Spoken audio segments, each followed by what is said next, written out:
ઉદાહરણ નંબર 12.1 આપણા સિલેબસમાંથી આ ઉદાહરણ નીકળી ગયું છે. નીટ JEE અને જાણકારી માટે આ ઉદાહરણ કરવાનું છે. રકમ સમજીએ તો જેમ પૃથ્વી સૂર્યની આસપાસ કક્ષામાં ભ્રમણ કરે છે તેમ પરમાણુ અંગેનો જે રધરફર્ડનો ન્યુક્લિયર મોડેલ હતું એમાં ન્યુક્લિયસને સૂર્ય સાથે સરખાવીએ અને ઇલેક્ટ્રોનની કક્ષાને પૃથ્વી સાથે સરખાવીએ અને આપણે એવું વિચારીએ કે સૂર્યમંડળના જે પરિમાણ છે એ પરમાણુના જેવા છે, તો અત્યારે એકચ્યુઅલમાં જે પૃથ્વી સૂર્યથી દૂર છે એના કરતાં જો આપણે આવા પરિમાણ વિચારીએ પરમાણુ જેવા સૂર્યના, તો એ પૃથ્વી સૂર્યથી અત્યારે છે એના કરતાં વધુ દૂર હોત કે નજીક હોત, એ આન્સર આપણે આપવાનો છે.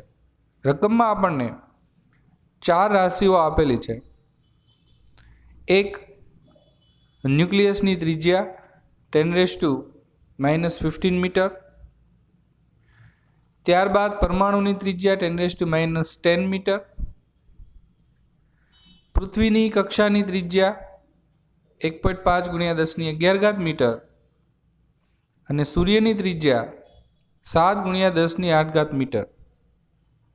હવે સૌપ્રથમ આપણે ન્યુક્લિયસ અને પરમાણુની ત્રિજ્યાના ગુણોત્તર પરથી આપણે એ સરખામણી સૂર્ય અને પૃથ્વી માટે કરીશું અને પૃથ્વીની કક્ષીય ત્રિજ્યા મેળવવા પ્રયત્ન કરીશું.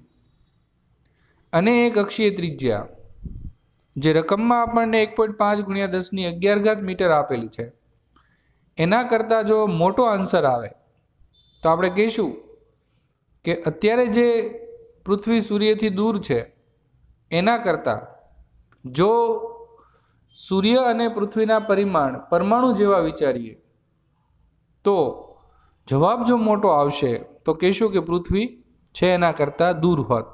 જો આન્સર નાનો આવે 1.5 × 10⁻11 કરતાં આન્સર જો નાનો મળશે તો આપણે એવું કહીશું કે પૃથ્વી સૂર્યથી નજીક હોત. તો દાખલો ગણવાની શરૂઆત કરીએ. રકમમાં જે કંઈ પણ આપેલું છે એને આપણે દર્શાવતા જઈએ તો ઇલેક્ટ્રોનની જે કક્ષીય ત્રિજ્યા છે એ રકમમાં આપણને આપેલી છે, પરમાણુની ત્રિજ્યા આપેલી છે. તો એક એક વસ્તુ લખતા જઈએ છીએ. તો ન્યુક્લિયસની ત્રિજ્યાને આપણે r વડે દર્શાવીએ તો ન્યુક્લિયસની ત્રિજ્યા 10⁻15 મીટર આપેલી છે.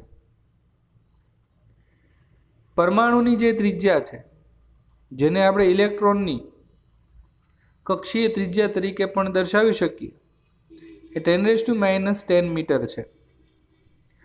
સેમ એવી રીતે જેમ આપણને ન્યુક્લિયસની ત્રિજ્યા 10⁻15 મીટર આપેલી છે તેવી જ રીતે સૂર્યની ત્રિજ્યા સૂર્યના કેસ માટે એ આપણને રકમમાં 7 × 10⁸ મીટર આપેલું છે. અને જેમ આપણને ઇલેક્ટ્રોનની કક્ષીય ત્રિજ્યા આપેલી છે તેમ પૃથ્વીની કક્ષીય ત્રિજ્યા RE વડે દર્શાવીએ તો એ સરખામણી કરવા માટે આપણને એની વેલ્યુ આપેલી છે 1.5 × 10⁻11 મીટર. હવે આપણે ગુણોત્તર લઈ અને સરખામણી કરીશું અને RE' મેળવવા પ્રયત્ન કરીશું. RE' નો જવાબ આપેલ RE કરતાં મોટો આવે તો કહીશું કે પૃથ્વી અત્યારે છે એના કરતાં દૂર હોત. જો આ આન્સર છે એ નાનું આવે તો આપણે કહીશું કે પૃથ્વી છે એ સૂર્ય કરતાં એ જો મોટો આન્સર આવે તો દૂર હોત એવો આપણે આન્સર આપીશું. તો સૌપ્રથમ આપણે ગુણોત્તર લઈએ છીએ. આપણે RE શોધવો છે એટલે આપણે ગુણોત્તર એ પ્રમાણે જ લઈશું. તો R/r = RE/RS. પણ હવે જે આપણે RE શોધવાના છીએ એને આપણે RE' જે શોધવાના છીએ એને RE સાથે સરખાવીને આપણે આપણો આન્સર આપવાનો છે. એટલે આપણે જો સૂર્ય અને પૃથ્વીને પરમાણુના પરિમાણ પ્રમાણે વિચારીએ તો આપણે પરમાણુના જે પરિમાણ આપેલા છે એના ગુણોત્તર સાથે એને સરખાવવા પડે અને સરખાવી અને RE' મેળવશું અને એ RE' ની RE સાથે સરખામણી કરીશું. તો કિંમતો મૂકીએ. આરઈ ડેશને સૂત્રનો કરતા બનાવવાનો થશે તો આપણને સમીકરણ આવું મળશે: RE dash is equals to R into RS upon small R. રકમમાં આપણને કેપિટલ આર એટલે કે પરમાણુની ત્રિજ્યા, ઇલેક્ટ્રોનની કક્ષીય ત્રિજ્યા 10⁻⁻10 મીટર આપેલી છે. સૂર્યની ત્રિજ્યા પણ રકમમાં આપણને 7×10⁸ મીટર આપેલી છે.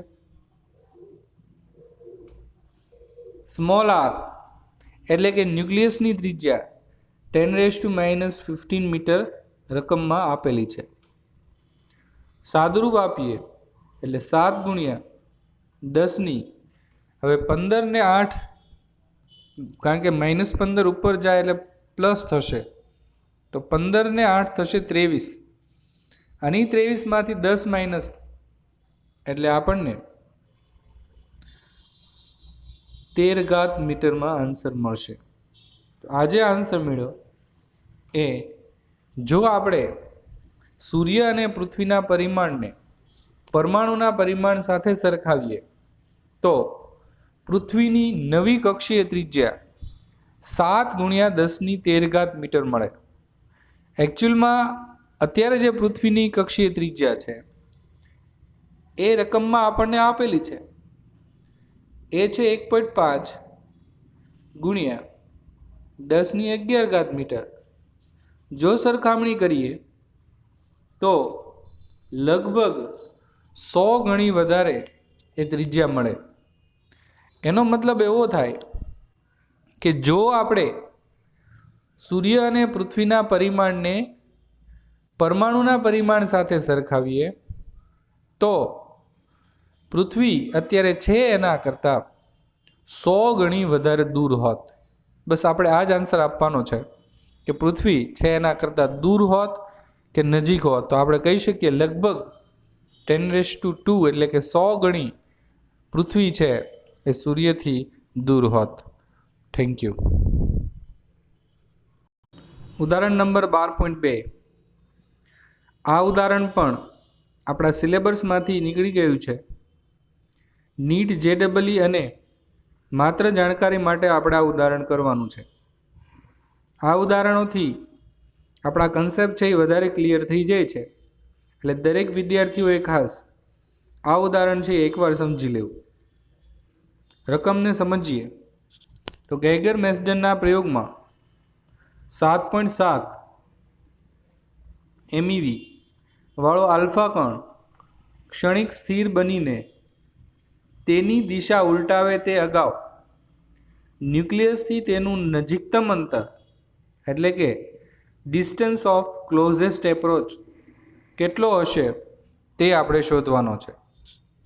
મિત્રો, જે આલ્ફા કણ આપણે આપાત કરવાનો છે એ 7.7 MeV ઉર્જાવાળો આલ્ફા કણ એ સોનાની વરખ ઉપર પ્રતાંડિત કરવાનો છે, અને એ કેટલો નજીકમાં નજીક જઈ શકે છે એ આપણે આન્સર આપવાનો છે. રકમમાં સ્પષ્ટ લખ્યું છે કે એની દિશા ઉલટાવે તે અગાઉ અને ક્ષણિક સ્થિર બનીને, એટલે કે આ ઉર્જાને આપણે શરૂઆતમાં સ્થિતિ ઉર્જાના સ્વરૂપમાં લઈશું 7.7 MeV, અને એ ક્ષણિક સ્થિર બને અને પછી એનું ગતિ ઉર્જામાં રૂપાંતરણ થશે, એટલે સ્થિતિ ઉર્જાનું ગતિ ઉર્જામાં રૂપાંતરણ થશે. એટલે આપણે આને જે 7.7 MeV સ્થિતિ ઉર્જા આપેલી છે તેને ગતિ ઉર્જાના સ્વરૂપમાં દર્શાવી શકીએ છીએ, કારણ કે આ ઉર્જા જે છે એ આ રીતે ટ્રાન્સફર થતી હોય છે. તો રકમમાં આપણને માત્ર એક ઉર્જા આપેલી છે, અને થિયરીમાં આપણે જોયું હતું કે ગેગર મેસ્ડનના પ્રયોગમાં જે આલ્ફા કણ પ્રતાંડિત થાય છે, આપાત થાય છે, તે સોનાની વરખ ઉપર થતો હતો. એટલે કે ઝેડ જે છે એ સોના માટે 79 હોય છે, અને આલ્ફા કણ છે એ હિલિયમ ન્યુક્લિયસ ધરાવે છે, એટલે એનો વિદ્યુતભાર થશે 2E જેટલો. એટલે વિદ્યુતભાર જે છે એ બંને માટે આપણે લખી શકીએ, આલ્ફા માટે 2E અને સોના માટે 79E.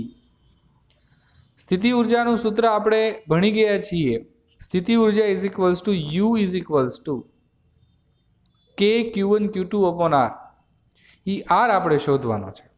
રકમમાં ઉર્જા એ આપેલી છે, સ્થિતિ ઉર્જાને ગતિ ઉર્જામાં કન્વર્ટ કરીને વિચારીએ એટલે આપણે કિંમત મૂકીએ, આરને સૂત્રનો કરતા બનાવીએ એટલે આપણને આન્સર મળી જશે. તો દાખલો ગણવાની શરૂઆત કરીએ. તો રકમમાં આપણને ઉર્જા આપેલી છે, એ ઉર્જાને જે MEVમાં આપેલી છે 7.7 MEV, એને કન્વર્ટ કરવી પડે જૂલમાં. એટલે કે 7.7 મેગા એટલે 10⁶, અને ઇલેક્ટ્રોન વોલ્ટને જૂલમાં કન્વર્ટ કરવા માટે 1.6 × 10⁻⁹ વડે એ ગુણવું પડશે. ત્યારબાદ Q1 એટલે આલ્ફા કણ, અને આલ્ફા કણ માટે 2E એટલે કે 2 × 1.6 × 10⁻⁹. Q2 એટલે કે ZE, અને Z જે છે સોનાની વરખ માટે 79, અને Eની કિંમત છે 1.6 × 10⁻⁹. અને R એટલે કે ડિસ્ટન્સ ઓફ ક્લોઝેસ્ટ એપ્રોચ એ આપણે શોધવો છે. સૂત્ર આપણે જાણીએ છીએ, U ઇઝ ઇક્વલ્સ ટુ કે Q1 Q2 અપોન R. બસ આરને સૂત્રનો કરતા બનાવવાનો છે. તો R ઇઝ ઇક્વલ્સ ટુ કે Q1 Q2 અપોન U. હવે U જે છે એ શરૂઆતમાં આપણે વિચારી શકીએ કે આલ્ફા કણ છે એ પૂરતી ગતિ ઉર્જા સાથે આવે છે, અને ગતિ ઉર્જાનું સ્થિતિ ઉર્જામાં રૂપાંતરણ થાય છે, અને ત્યારબાદ એ પોતાની ગતિની દિશાને ઉલટાવે છે. એટલે આ સ્થિતિ ઉર્જા છે એને ગતિ ઉર્જામાં કન્વર્ટ કરી શકીએ છીએ. એટલે આપણે હવે ડાયરેક્ટ એ રીતે જ કિંમત મૂકી દેવાની થશે. કેની કિંમત છે 9 × 10⁹. Q1 આપણે અગાઉ એની વેલ્યુ લખેલી છે 2E. 2E એટલે થશે 2 × 1.6 × 10⁻⁹. Q2 એટલે 79E, E એટલે 1.6 × 10⁻⁹. U એટલે કે આપણને જે ઉર્જા આપેલી છે 7.7 MEV ને ઇલેક્ટ્રોન વોલ્ટમાં કન્વર્ટ કરી એટલે 10⁶ વડે ગુણવા પડે, અને ઇલેક્ટ્રોન વોલ્ટને જૂલમાં કન્વર્ટ કરવા માટે 1.6 × 10⁻⁹ વડે ગુણવા પડે. તો આ રીતે છે એ આપણને R મળી જશે. એટલે આરની કિંમત છે એ કેલ્સીમાં સાદરૂપ આપવાથી 295.48 × 10⁻16 મીટર એ મળશે. હવે એને -15 માં કન્વર્ટ કરવા માટે એ એક પોઈન્ટને આમ ખસેડીએ એટલે 10⁻⁻15 મીટર લખી શકીએ, કારણ કે આ અંતરો જનરલી ફર્મીમાં હોય છે. 10⁻⁻15 મીટર એટલે ફર્મી થાય એટલે આપણે કહી શકીએ 29.5 ફર્મી, એટલે કે એપ્રોક્સિમેટલી 30 ફર્મી જેટલું ડિસ્ટન્સ ઓફ ક્લોઝેસ્ટ એપ્રોચ એ હશે. તો આમ આ રીતે છે એ દાખલો આપણે ગણી શકીએ. Thank you. ઉદાહરણ 12.3 બોર્ડની એક્ઝામ માટે ખૂબ જ ઉપયોગી દાખલો ગણી શકાય. તો જોઈ લઈએ. પ્રાયોગિક રીતે એમ જણાયું છે કે હાઇડ્રોજન પરમાણુને પ્રોટોન અને ઇલેક્ટ્રોનમાં છૂટા પાડવા માટે 13.6 ઇલેક્ટ્રોન વોલ્ટ ઉર્જાની જરૂર છે. એટલે કે ઇલેક્ટ્રોન અને પ્રોટોનની જે બંધન ઉર્જા છે, એટલે કે જેટલી બંધન ઉર્જાથી ઇલેક્ટ્રોન પ્રોટોન સાથે જકડાયેલો છે એ 13.6 ઇલેક્ટ્રોન વોલ્ટ ઉર્જા છે. હાઇડ્રોજન પરમાણુમાં ઇલેક્ટ્રોનની કક્ષીય ત્રિજ્યા અને વેગના મૂલ્યની ગણતરી કરો. કક્ષીય ત્રિજ્યા અને વેગનું મૂલ્ય ઇલેક્ટ્રોન માટે આપણે ગણવાનું છે. રકમમાં માત્ર ને માત્ર આપણને ઉર્જા આપેલી છે. ઇલેક્ટ્રોન માટે ત્રિજ્યા અને વેગ શોધવાનો છે, એટલે ઇલેક્ટ્રોનના દળની જરૂર પડે તો એ આપણને ખબર જ હોય છે, 9.1 × 10⁻31. ઇલેક્ટ્રોનનો વિદ્યુતભાર 1.6 × 10⁻19 કુલમ કોન્સ્ટન્ટ છે. આ બધી રાશિનો ઉપયોગ કરી અને આપણે કક્ષીય ત્રિજ્યા અને ઇલેક્ટ્રોનના વેગના મૂલ્ય સુધી પહોંચવાનું છે. ગઈકાલે આપણે ઉર્જાના સૂત્રો જોયા હતા. એ સૂત્રોનો ઉપયોગ કરી અને આપણે ત્રિજ્યા અને વેગ એ શોધવાનો થશે. તો મિત્રો, ઇલેક્ટ્રોન માટે કુલ ઉર્જાનું જે સૂત્ર છે એ છે -e²/8πε0r. એનો ઉપયોગ કરીએ, એમાંથી આરને સૂત્રનો કરતા બનાવીએ એટલે કક્ષીય ત્રિજ્યા મળી જશે. ગતિ ઉર્જા પરથી વેગ મળશે. ગતિ ઉર્જા આપણને ખબર છે, જે કુલ ઉર્જા આપેલી છે એની ગતિ ઉર્જાના સ્વરૂપમાં છે.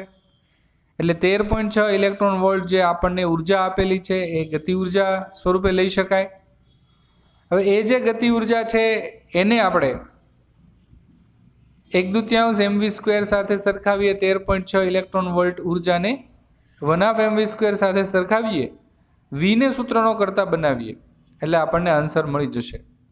ગઈકાલે આપણે જે થિયરી જોઈ હતી એમાં કુલ ઉર્જાનું સૂત્ર હતું -e²/8πε0r. ગતિ ઉર્જાનું સૂત્ર હતું e²/8πε0r અને સ્થિતિ ઉર્જાનું સૂત્ર હતું e²/4πε0r. આ સૂત્રોનો ઉપયોગ કરીશું એટલે આપણને આર અને વી મળી જશે. તો દાખલો ગણવાની શરૂઆત કરીએ. તો જે રકમમાં આપેલું છે તે દર્શાવતા જઈએ. તો રકમમાં આપણને માત્ર ને માત્ર ઉર્જા આપેલી છે અને એ 13.6 ઇલેક્ટ્રોન વોલ્ટ. એટલે કુલ ઉર્જા E બરાબર -13.6 ઇલેક્ટ્રોન વોલ્ટ. એને જૂલમાં કન્વર્ટ કરવી પડે. આટલી બાઇન્ડિંગ એનર્જી સાથે ઇલેક્ટ્રોન એ પ્રોટોન સાથે જકડાયેલો હોય છે. એટલે આ રીતે આપણે એને જૂલમાં કન્વર્ટ કરી શકીએ. હવે કુલ ઉર્જાનું જે સૂત્ર છે એનો આપણે ઉપયોગ કરીએ તો e²/8πε0r. એ આપણને ખબર છે, આરના સૂત્રનો કરતા બનાવીએ એટલે આપણને એ આર જે છે એ મળી જશે.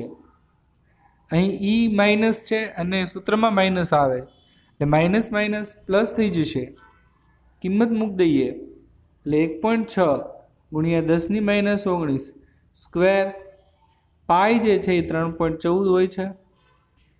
ε0 8.85 × 10⁻12 અને ઈ જે છે એને આપણે ઇલેક્ટ્રોન વોલ્ટમાં છે એને જૂલમાં મૂકીએ એટલે 1.6 × 10⁻19 વડે ગુણવું પડે. સાદુરૂપ આપીએ કેલ્સીની અંદર એટલે આપણને આર એટલે કે ત્રિજ્યા જે છે એ 5.3 × 10⁻11 મીટર એ મળી જશે. ખૂબ જ સિમ્પલ દાખલો છે. સૂત્ર આવડે એટલે કિંમત મૂકીએ એટલે આપણને આન્સર મળી જશે. તો આ થઈ ગયો આપણો પહેલો આન્સર, ઇલેક્ટ્રોનની હાઇડ્રોજન પરમાણુ માટે કક્ષીય ત્રિજ્યા.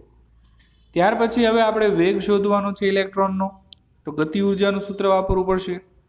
ગતિ ઉર્જાનું સૂત્ર પણ સેમ છે, માઇનસ નિશાની નહીં આવે. e²/8πε0r. ગતિ ઉર્જા એટલે 1/2 mv².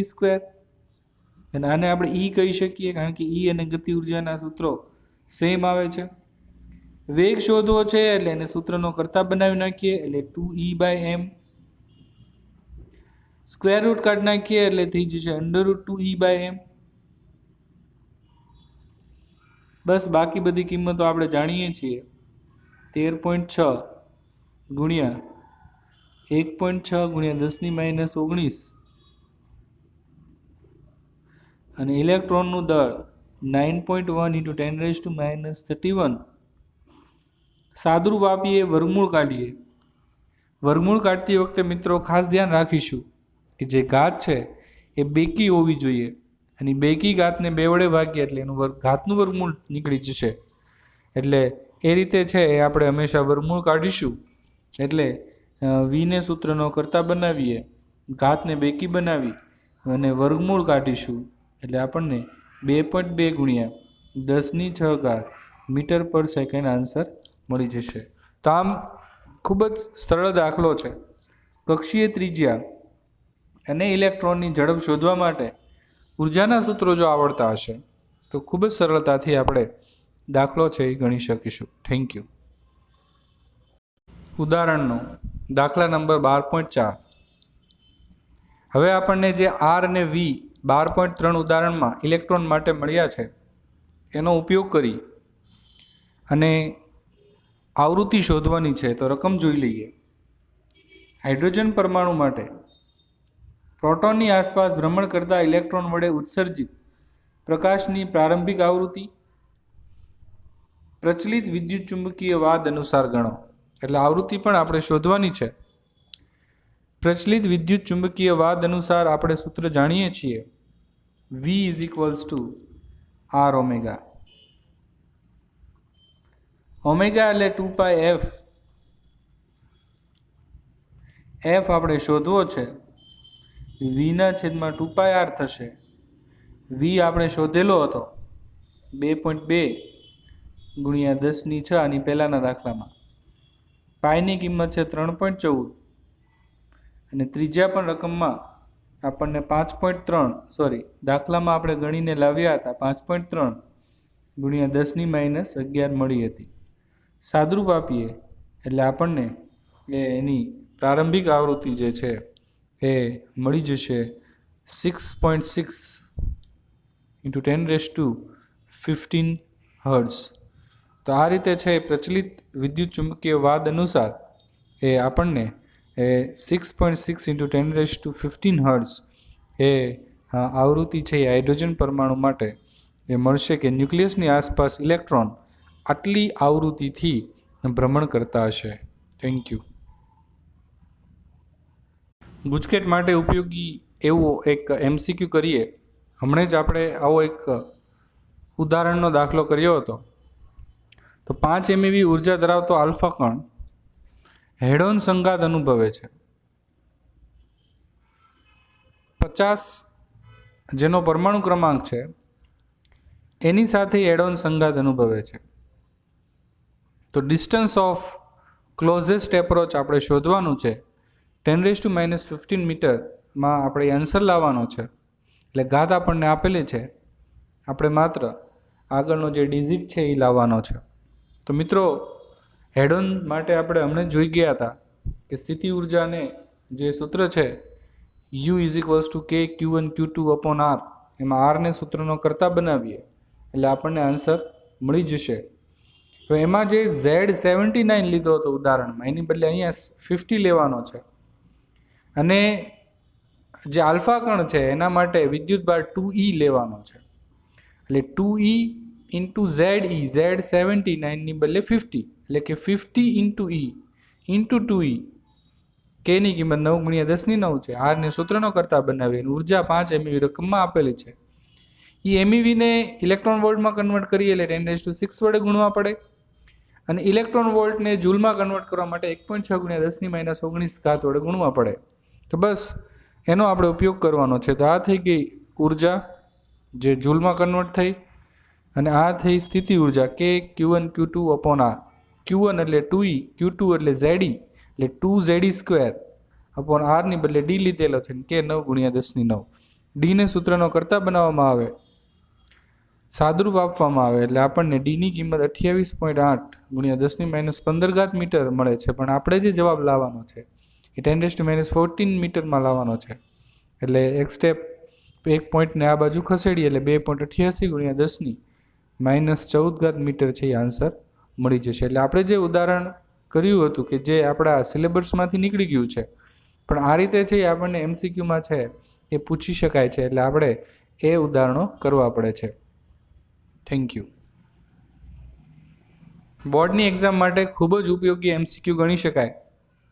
રકમ જોઈ લઈએ. હાઇડ્રોજન પરમાણુમાં ઇલેક્ટ્રોનની ગતિ ઉર્જાનું આ સૂત્ર છે E²/8πε0R. આ સૂત્ર આપણે થિયરીમાં ઓલરેડી જોઈ ગયા છીએ ગતિ ઉર્જા માટે. સ્થિતિ ઉર્જાનું સૂત્ર શું છે એ આપણે નક્કી કરવાનું છે. મિત્રો થિયરીમાં આપણે કુલ ઉર્જાનું સૂત્ર જોયું હતું -E²/8πε0R. ગતિ ઉર્જાનું સૂત્ર હતું E²/8πε0R. એટલે કે બંને સૂત્રો સેમ છે, પ્લસ માઇનસ નિશાનીમાં ડિફરન્સ છે. અને સ્થિતિ ઉર્જાનું જે સૂત્ર હતું એ છે E²/4πε0R. બસ સ્થિતિ ઉર્જા જે છે એ ગતિ ઉર્જા સાથે કેવી રીતે સંબંધ ધરાવે છે એ આપણે નક્કી કરવાનું છે. તો ઓપ્શન જોઈએ એટલે આપણને તરત જ ખબર પડી જશે. સ્થિતિ ઉર્જા હંમેશા ઋણ હોય છે. પ્રોટોન અને ઇલેક્ટ્રોન માટે કેલ્ક્યુલેશન કરીએ એટલે આપણને માઇનસમાં આન્સર મળે. એટલે આન્સર મળશે E²/4πε0r માઇનસમાં. Thank you.